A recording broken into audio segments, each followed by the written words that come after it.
The colors, the palm trees, and of course the music. Those are the first things that come to mind when I think of Vice City. And with Rockstar reportedly spending $2 billion to take us back there in GTA 6, I figured this was the perfect time to revisit the OG Vice City. It wasn't grounded like 4 or sprawling like GTA 5. Vice City knew exactly what it wanted to be, and it went all in. And no one embodied that alpha energy more than its protagonist, Tommy Vercetti. We tend to praise protagonists who are deep, conflicted, vulnerable. Tommy Vercetti is none of those things, and yet he still works. Or does he? That's the question I've been thinking about, because it's been so long since I last played the game. Does Tommy actually hold up as a character, or are we all high on 80s music and nostalgia? To find out, I went back to Vice City, and I mean to the original GTA Vice City.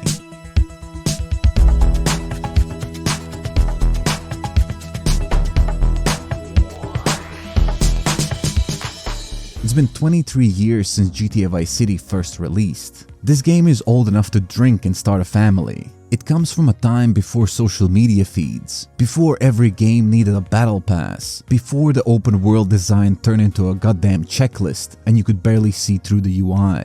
The early 2000s were weird in the best way though. It was the golden age of risk. Studios weren't trying to chase the most realistic physics engine or the biggest map size. Well, some were, but there were a lot that were trying to be cool, memorable, fun.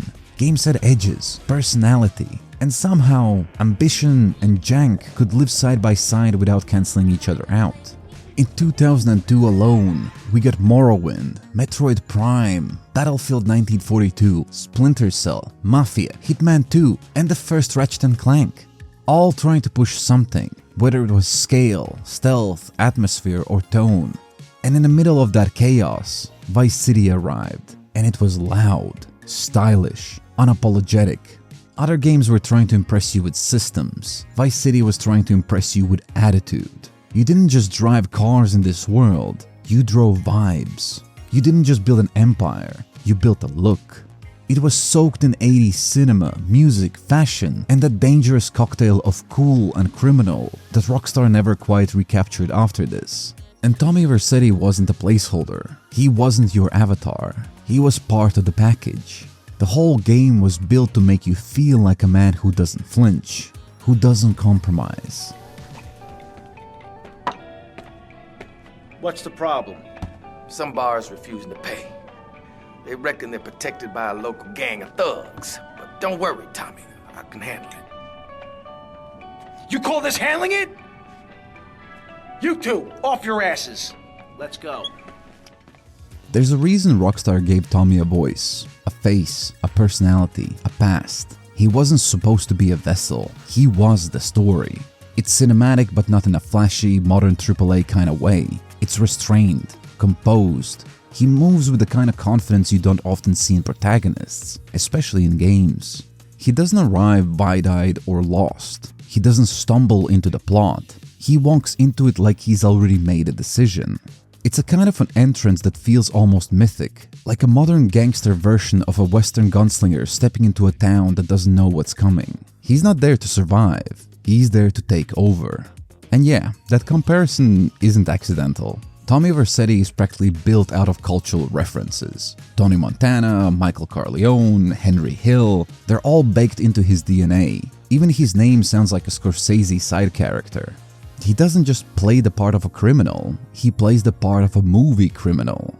And Rockstar knows it. The framing, the color palette, the way other characters defer to him, it all serves the illusion. But there's a catch. Tommy doesn't grow. He doesn't reflect, he doesn't question anything, and in most stories that would be a straight up deal breaker. Flat characters are supposed to be boring, predictable, disposable. Yet somehow Tommy isn't. Why? Because everything else is doing the lifting. His performance, the timing, the genre, the world, the structure of the missions, and most of all, the way the game makes you feel like you're becoming him. From a psychology standpoint, there's an idea called dominant signaling. It's the way certain people hold attention without trying. Posture, tone, eye contact, presence. Tommy nails all of it. The game never tells you he's powerful. It just shows you how others react to him. Even the camera plays along. He's rarely undermined by framing. When someone threatens him, the energy stays centered on Tommy. He's calm, composed, unshaken. But that's not character development. That's myth construction. And that puts Tommy closer to a figure like Tony Montana. Not in terms of narrative arc, but in terms of presence. A figure who exists to become larger than life, instead of wrestling with it. It's not subtle and it's not complex, but it's goddamn effective. Because Vice City isn't about introspection, it's about projection. And Tommy isn't a mirror, he's a monolith. You either buy into it or you bounce off. Oh, we gotta redecorate this place. We gotta make it look older. I can't stand this look. Tommy, what do you say? What do you say we put a bar in? You're my lawyer, Rosenberg, not my interior decorator. Got it? Listen to me. The time to take over this town is now. It's all out there waiting for us. We need to start seizing territory and let Vice City know we're the new players in town. You know what I'm saying? What you need is a legitimate front, Tommy. Real estate. It's never done me no harm. We need to start using some muscle, or we can kiss all that hard work goodbye. Local business know Diaz is dead, and they're refusing to pay protection. Oh, we could try bribery. Bribery? Screw bribery. I'll show you how to make them scared. I'll be back here in 5 minutes. So Tommy Vercetti works, at least in the moment. But the strange part is, for someone who makes such a strong first impression, he doesn't really seem to leave a lasting one. Ask any GTA fan to name the most iconic protagonist. Most will say Nico or CJ, even Michael or Trevor if you're younger. Tommy? He's often remembered fondly, but he rarely tops the list, which is wild, considering everything we just talked about. His style, his dominance, his presence, so why doesn't he stick? Part of it is structural. Tommy doesn't evolve, and characters who don't change rarely linger in the mind, because they don't echo any internal conflict we've lived through ourselves. There's nothing unresolved to chew on later, nothing emotional to process. Nico's story feels like it could have ended a dozen different ways depending on how you interpret his morality. CJ's arc has a family drama, betrayal, grief, loyalty. There's elasticity. But Tommy is consistent, unbothered, a straight line. And straight lines don't loop in your memory. But maybe there's something deeper going on too. Something about the type of masculinity he represents. Tommy is the embodiment of a very specific fantasy. The man who never wavers, who doesn't doubt himself, who takes the power without asking. That used to be the blueprint for cool, especially in 80s cinema, especially in gangster films. Just like Tony Montana in Scarface, a man who walks into a city with nothing and by sheer force of will and a whole lot of bullets builds an empire. Come on. Okay. Do you want to play rough? Okay. No. Say hello to my little friend. Tommy Vercetti is practically Rockstar's playable version of him. The mansion, the wardrobe, the soundtrack, even the way people speak around him. Vice City isn't just inspired by Scarface, it's echoing it in every frame. And like Tony, Tommy isn't someone you empathize with. At least I hope you don't. You admire his control, his volatility, his refusal to ever back down. These characters don't win you over by being relatable. They win you over with heat, with presence, with the sense that every room belongs to them the second they step in. But cool doesn't always age well. Characters who were once symbols of dominance start to feel hollow when the culture shifts. We stop admiring their composure and start wondering what's missing underneath it. Tommy has nothing underneath. That's the point. He's a statue, sharp angles and zero vulnerability. You don't connect with a statue, you just marvel at it. Now that doesn't mean that he's a bad character. It just means he's a character of his time, designed to reflect the energy of the early 2000s. This was an era where the biggest threat to your masculinity was someone thinking you had feelings. You could wear sunglasses at night as long as you didn't cry. No wonder Rockstar never wrote another protagonist like him. By the time GTA 4 rolled around, they were telling stories about the cost of violence, not just the style of it. That shift really matters. Tommy was a reflection of where games were at, and where masculinity was at as well in 2002. Brash, commanding, entertaining, but limited. He wasn't meant to invite empathy, he was meant to make you feel cool. And that works brilliantly, until the moment you ask, what did he leave behind? Because for all his swagger and control, Tommy doesn't haunt you.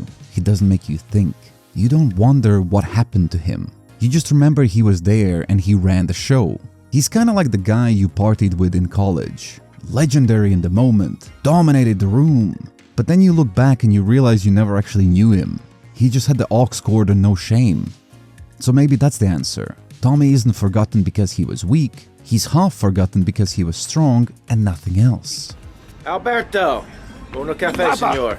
Don't serve the snake in the sauce. You're two-faced, Tommy. You're either two-faced or you're a wimp, baby boy. The Haitians, man, they're laughing at me. Easy, easy. What's your problem? They're laughing at me, Tommy, at me, Umberto Rubino. They're doing whatever they like. Nobody does whatever they like, Umberto. They do what you let them do. What? You want somebody taken care of? I can handle it, but it's gonna cost you. I know we're brothers and all, but this is business. Tommy, you a real man. Businessman, a gentleman. These Haitians, they have a load of product coming in offshore. Really good stuff. We take it, and we finish them. You take it, and I look after you. Like my brother, like my son. I think I prefer the cash to being bounced on your knee, amigo. I think it's time we pull back the curtain and stop looking only at Tommy and start looking at what enabled him to exist. The stage, not the actor. Because while Tommy commands attention, it's the design of Vice City that crowns him. This world doesn't just accommodate his rise, it accelerates it. The game isn't about resistance, it's all about the rhythm, baby. And the rhythm always goes up. From the start, Vice City wants you to feel powerful. Not eventually, immediately. You don't just complete missions, you accumulate. Businesses, cars, clothes, women, real estate, empire. It's the kind of climb that feels less like a struggle and more like a luxury shopping spree, just with a few more bullets. You're not clawing your way up, you're being fitted for a crown, and the game's rolling out the red carpet for you. There's no inner turmoil to work through, no slow moral descent, just pure elevation. You begin at street level, and before long you're kicking open doors of your own mansion. It's not subtle, but that's what makes it work. The city doesn't evolve in response to you, it's already waiting for you to take over. From design perspective, we could call this player flow, the sense that your actions naturally build on each other toward mastery. It's what makes games like Doom or Hades feel so addictive.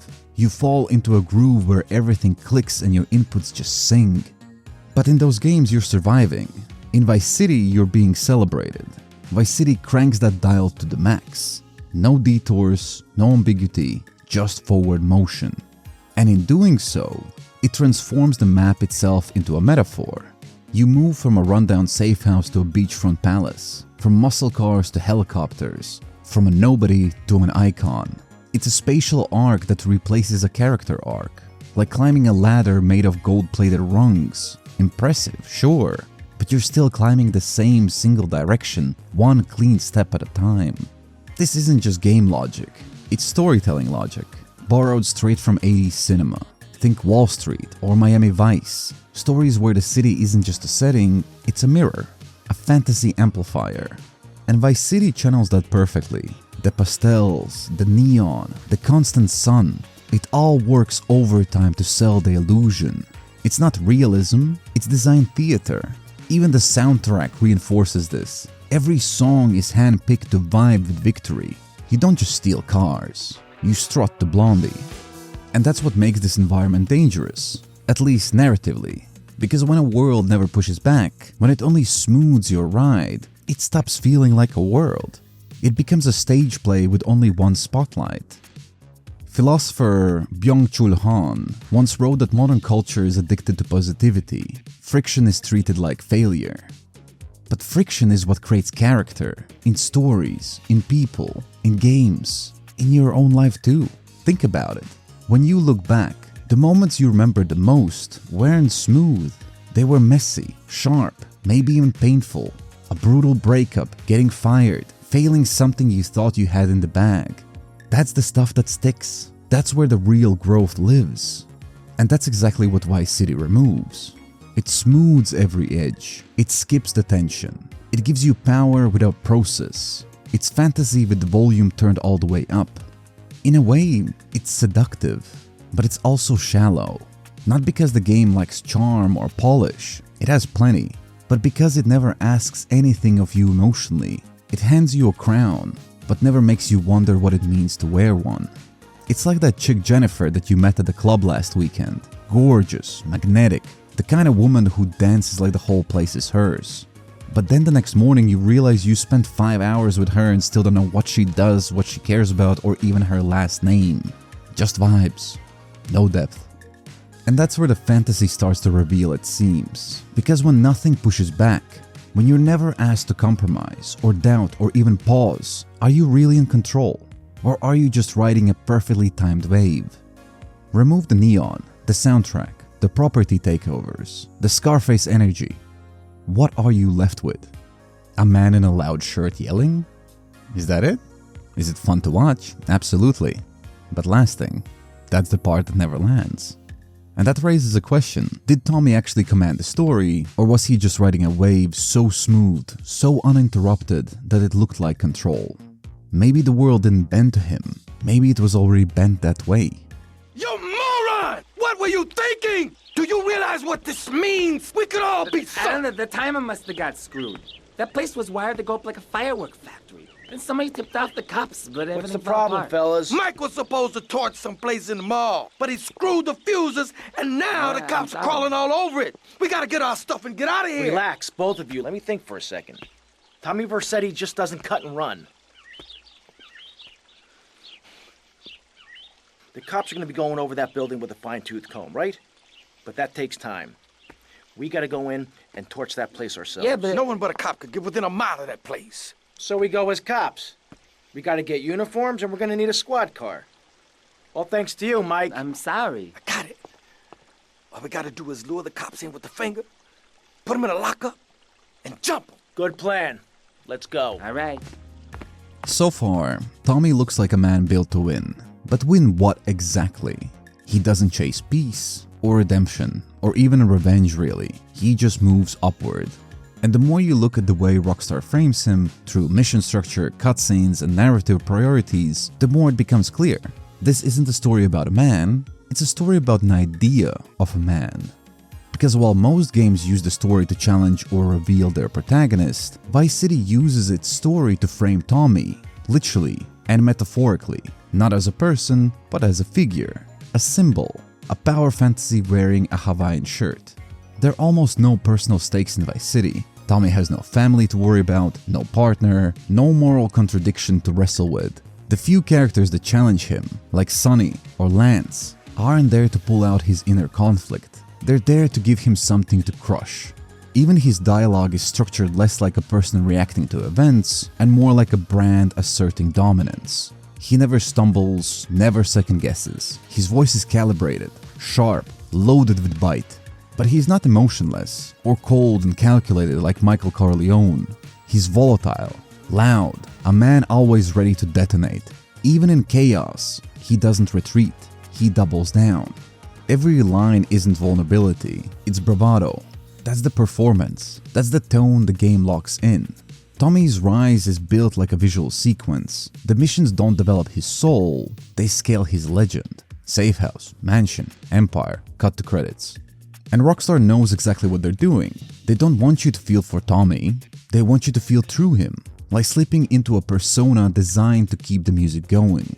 The missions never slow down to ask questions. Every betrayal, every turn is another beat in the montage. Tommy is always on, like a performer in a reality show where the audience already knows the script and just wants the swagger. This is not a narrative, it's a presentation. Think of how pro wrestling builds legends, not by nuance or introspection, but by packaging dominance into a spectacle.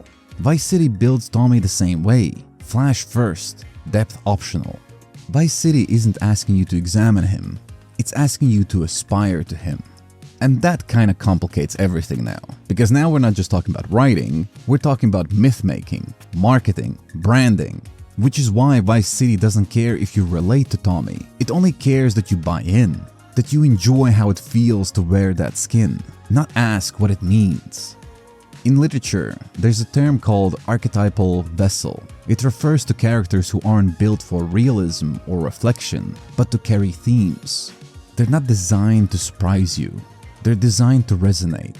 Like Jay Gatsby, he's not a man, he's a dream in a tuxedo.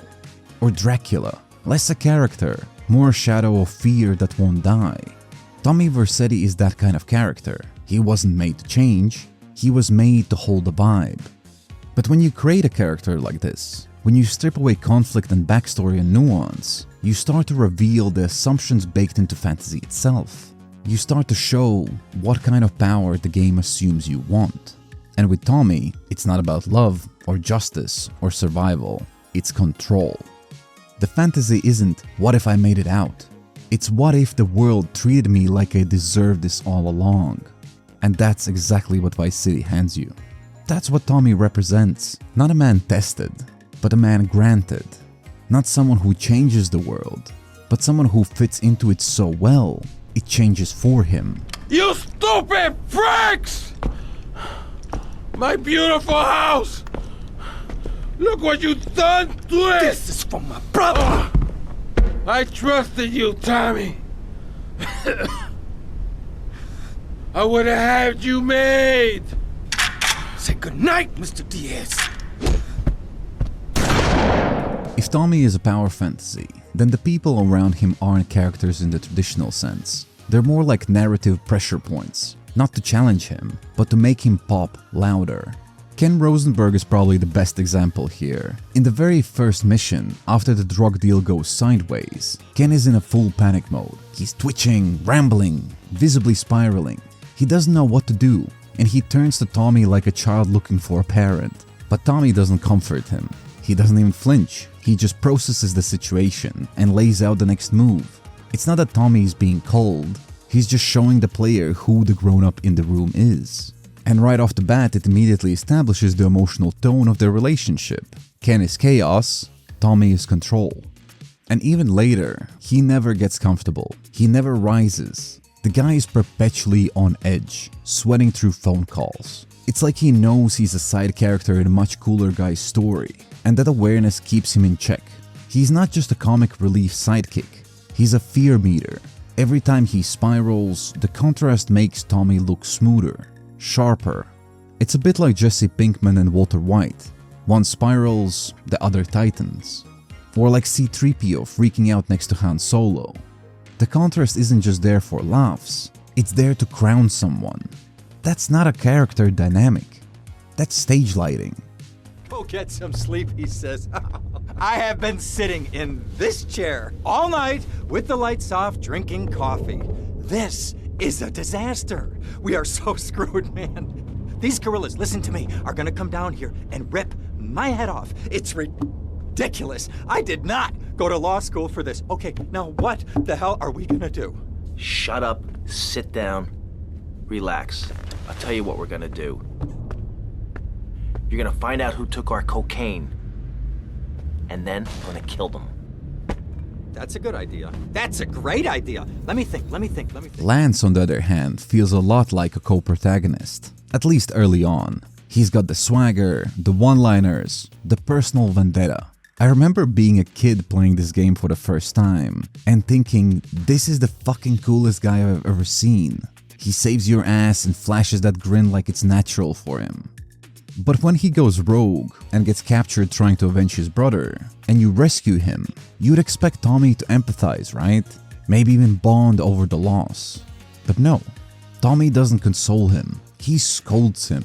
The whole scene is cold, tactical in a way. It's not about feelings, it's about consequences. Lance broke the plan, and Tommy can't have that. Kinda reminds me of another character in Rockstar's repertoire when I think about it. But that moment is key, because it shows you that Lance thinks this story has room for more than one main character, and Tommy knows it doesn't. So later, when Lance betrays you, it doesn't feel like a twist, it feels like math, like the fantasy purging a variable that no longer fits. Tommy! What? No big hugs for your old buddy? I've had 15 years out of the loop. I'm a bit rusty on family etiquette. Oh, he's angry, huh, Tommy? Didn't I say your temper would get you into trouble, huh? There's 3 mil in the cases. How many was it, 10? No, 11 men. That's how you get to be called the Howard Butcher. You sent me to kill one man. One man! They knew I was coming, Sonny. Tommy! Watch your tone. Anyone would think you blame me for that unfortunate set of circumstances. Just take the money. Get the damn cash. You know, Tommy, I did what I could for you. I pulled strings, called in favors. I was your friend, Tommy. I hoped you'd see sense, see what's good for business. I trusted you, Tommy, and you disappointed me. But at least someone in your chicken shit organization knows how to do business. Isn't that right, Lance? Sorry, Tommy, this is Vice City. This is business. You sold us out. No, I sold you out, Tommy. I sold you out. The real cash is upstairs in the safe. So, Tommy, what was the big plan? You think I just take the fake cash, save face, and run away with my tail between my legs? No. I just wanted to piss you off before I kill you. And then there's Sonny Vercetti. He's not in most of the game, but his voice is everywhere. Those early phone calls where he's breathing down your neck, demanding results, making threats. He's a ghost from Tommy's past, a guy who thinks he still owns the leash.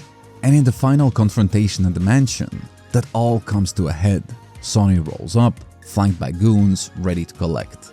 But Tommy doesn't really waste his breath arguing. He doesn't justify, he doesn't reflect, he just flips. The moment Sonny crosses the threshold, the story declares, you're done. There's no moral reckoning, no final plea, just bullets and a fade to black. You took 15 years from me, Sonny, and now I'm gonna make you pay! You still don't get it, do you? I own you, Tommy. Those 15 years were mine to spend. Get him, boys.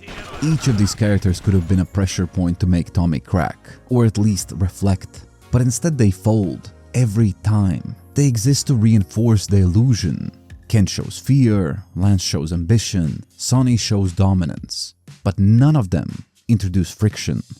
They're not relationships, they're more like transactions. Tools to be used until they no longer serve the machine. It's not depth, it's contrast. And it works because the fantasy isn't built to be tested, it's built to be affirmed. You don't feel sad when Lance dies. You don't worry about Ken's future, and you don't care that Sonny once gave Tommy his start. Because the story doesn't frame him as a mentor, it frames him as a loose end. And when the credits roll, that emptiness isn't an oversight, it's the final note. The empire is yours. The threats are gone, and only you are left on the stage. Tommy Vercetti didn't outplay his rivals. He streamlined the cast list, like a CEO trimming the fat, not because it's personal, but because it's efficient. Tommy? Oh my God, Tommy, what happened? What does it look like? It looks like you ruined your suit, and Tommy, that was a beautiful suit. Tommy, what on earth happened? Had a disagreement with a business associate. You know how it is. Tommy. I remember the first time I played Vice City, or some moments when I played it. That opening chopper ride, the music, the pink font, it wasn't just cool, it felt dangerous. Like I was tapping into something I wasn't supposed to see yet. And in 2002, that meant something. Because games didn't feel this slick, this confident, this cinematic. We weren't used to characters walking and talking like movie stars. We weren't used to being someone like Tommy Vercetti. But nostalgia's funny like that. It kinda edits the past. It sharpens the vibe, blurs the gaps. And when I went back to Vice City now, in 2025, it hit me just how much of my memory of the game was made of feeling, not substance. And don't get me wrong, the soundtrack still slaps, the city is still sweet, and the aesthetic is still iconic. But the gameplay, the missions, the pacing, it's a bit like revisiting your favorite high school hangout spot only to realize it's smaller, dirtier, and way more one note than you remembered. And yet it doesn't kill the magic. It complicates it. Because what I was really feeling back then wasn't just about complexity, it was about permission. Vice City gave you permission to be powerful, to be cool, to be the kind of guy who never stumbles over his words, who never doubts, who never loses. And when you're 14, that's exactly what you want. There's this quote by philosopher Slavoj Žižek: "We feel free because we lack the language to articulate our unfreedom." Vice City didn't offer a choice, it off for alignment. You weren't playing to figure out who Tommy was, you were playing to agree with him. It was a power fantasy in its cleanest form. But now, I crave friction. I crave stories that punish me or push back, that make me sit in my own discomfort for a bit. I want to play characters who surprise me, who maybe even disappoint me. Tommy doesn't do that. And you know what? Maybe that's okay. Not every game needs to be a therapy session. Sometimes I just want to put on sunglasses, hear the beat drop, and feel like I own the city. But that kind of experience doesn't tend to last, because the fantasy you remember isn't always the one that holds up. And as much as I loved playing Tommy again, I realized that what I missed most wasn't him. It was the feeling of discovering a world that didn't apologize for itself. That's the thing about nostalgia. It sells you the emotional truth, not the factual one. And Vice City, it sold it better than almost any game I've played since.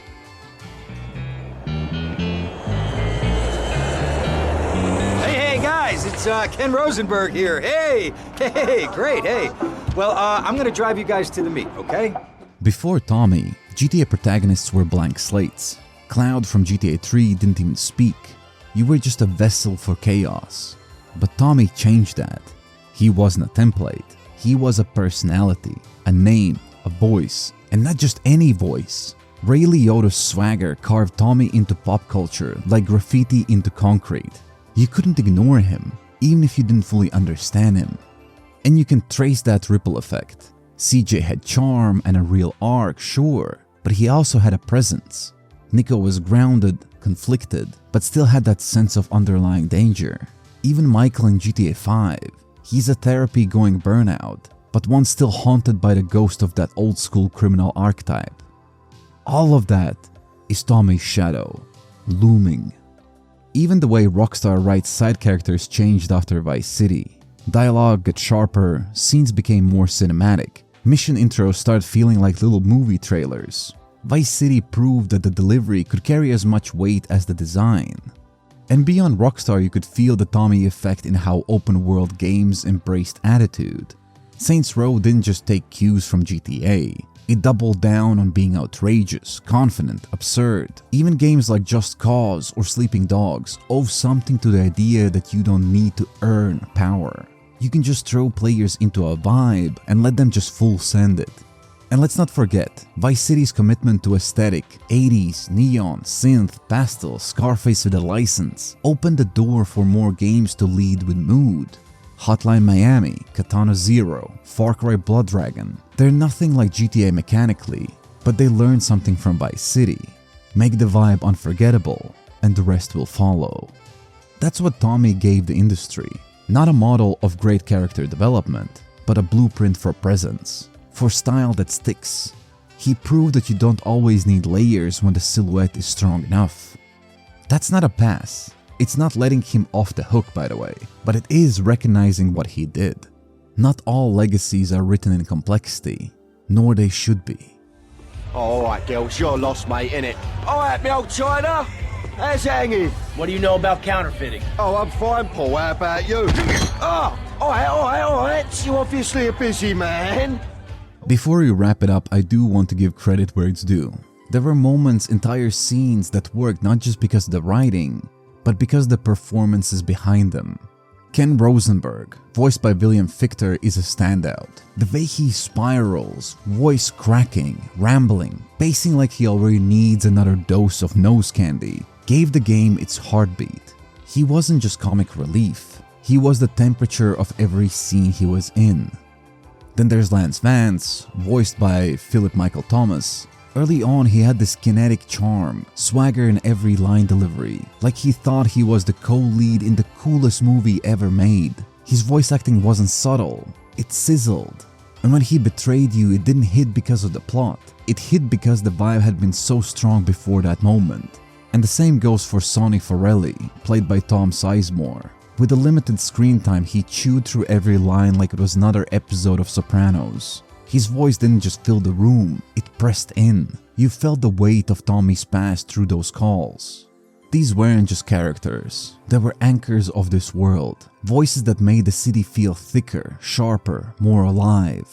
They didn't just support Tommy's story, they made it breathe. And that brings us a full circle. So, does Tommy Vercetti hold up as a protagonist? And the truth is, it depends what you're looking for. If you're looking for a character with emotional weight, with complexity and change and depth, he doesn't. He never did. As kids would say, he was built different. But if you're looking for presence, for clarity of voice, for impact, for iconography, Tommy's still one of the sharpest tools Rockstar ever put in your hands. He's not a window into a soul, he's neon outline, all style, no shadows. A character who doesn't blink because the story never asks him to. And that's what makes him fascinating, not for what he reveals, but for what he refuses to. In a way, Tommy is a relic from a version of gaming that wasn't trying to impress you with a morality or subtext. It just wanted to feel good, to be cool. And you know, maybe the rule of cool is the best way to describe why this game and this character work. It's not about realism or narrative depth. It's about style, swagger, and the confidence to go all in. It's the same reason solo leveling popped off. It's not doing anything wildly original, but it nails the vibe so hard that you don't care. Devil May Cry did the same thing. And Vice City let you steer that cool like a speeding car wearing no seatbelt and blasting a perfect soundtrack. And honestly, there's nothing wrong with that. Not every protagonist needs to be a study in trauma. Not every game needs to hold your hand through grief and healing. Sometimes we just need a character who knows exactly who he is, even if that means he never changes. But, and this is important, that doesn't make him timeless. It makes him timed. He's a freeze frame, a perfectly cut slice of early 2000s energy, soaked in blood and swagger. And that's why he matters. Not because he teaches us something new, but because he shows us what we used to believe power looked like, what we used to think cool meant. Tommy isn't deep, but he's honest. And maybe that's enough.